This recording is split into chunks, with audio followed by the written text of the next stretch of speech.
Dans un petit village d'Afrique de l'Ouest vivait une femme appelée Mami Adjoa, mère de 2 fils, Kofi et Kwame. Bien qu'ils aient grandi sous le même toit, leurs chemins avaient pris des directions opposées. Kofi, l'aîné, avait quitté le village pour la ville où il avait connu un succès fulgurant. Il était devenu un riche homme d'affaires, vivant dans le confort et entouré d'admirateurs.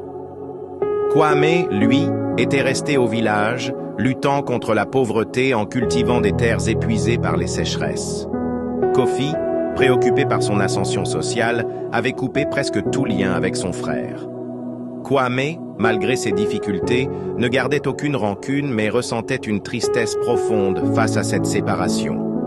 Cependant, lorsque la sécheresse frappa de plein fouet le village, Kwame décida d'aller voir Kofi pour lui demander de l'aide, non seulement pour lui-même, mais aussi pour la communauté tout entière.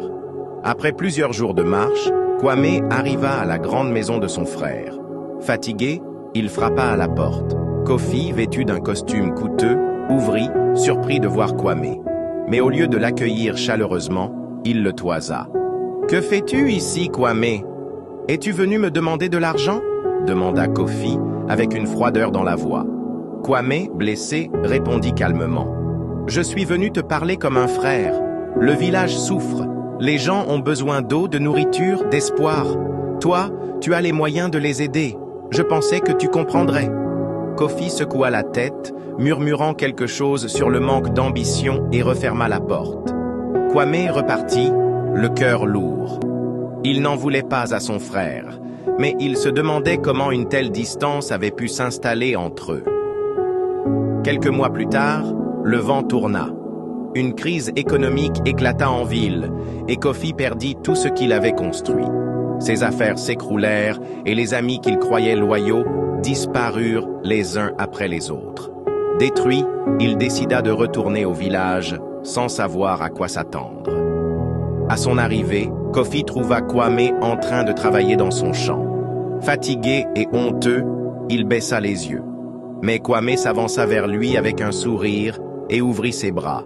« Tu es mon frère, Kofi. Peu importe ce qui s'est passé, tu es chez toi ici. » Ces paroles brisèrent une barrière que les années avaient érigée. Kofi pleura, regrettant son arrogance et son égoïsme. Kwame l'aida à retrouver son équilibre et lui montra que, même avec peu, on pouvait accomplir beaucoup grâce à la solidarité. Ensemble, les 2 frères uniraient leurs forces. Kofi mit à profit ses connaissances pour introduire des techniques modernes d'irrigation et de culture.